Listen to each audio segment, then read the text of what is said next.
যে বেটি আইসিইউ বানান করে না পারে না, সে আবার ডাক্তারে হয়ে যায় ডাক্তার সাজে। আমি ডাক্তার, ডক্টর ভুনিয়া, সরি কি আর বলবো, ডক্টর মুনিয়া। যাই হোক, যে নাটকটা শুরু করছে ভাইরাল হওয়ার জন্য ভাই, মানে মানুষ কত রকম ভাবে আর ভাইরাল হবে, কত রকম ভাবে দেখবো আর ভাইরাল হওয়া।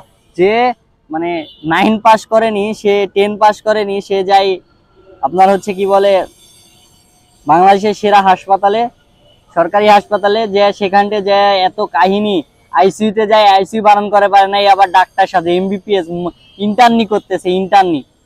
তো কিছু বলার নাই, এখনকার মানুষের যে বিবেক কত রকম ভাবে ভাইরাল হবে, মানে ভাইরাল হওয়ার টেকনিক তারা খুঁজে পায় না, এমন একটা অবস্থা।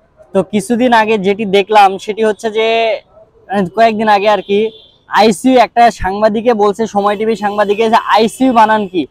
যে বেটি আইসিইউ বানান করে না পারে না, সে আবার ডাক্তারে হয়ে যায় ডাক্তার সাজে। আমি ডাক্তার, কয় যে আমার সার্টিফিকেট আছে, আমি ইন্টার্নি করতেছি।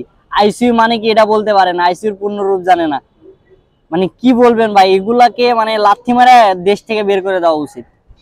মানে ভাইরাল হওয়ার একটা লিমিট আছে। তুই যা ইচ্ছা করো, নিজের নিজের নিজের জীবন শেষ করে দে, সমস্যা নাই, ভাইরাল হ।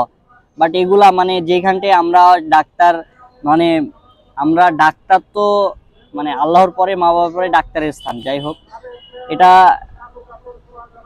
মানুষকে সেবা দান করে, যেখানটে মানুষ ভুয়া চিকিৎসা হইলে তো এমনিতেই নষ্ট হয়ে যায়, আর মানুষ এই অবস্থা করতেছে। তাহলে আপনারাই বলেন যে মানে মানুষের মানুষের মস্তিষ্কটা কোন লেভেলে আছে।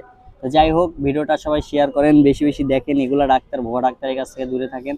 তো আজকে এই পর্যন্তই, ভালো থাকবেন, আল্লাহ হাফেজ।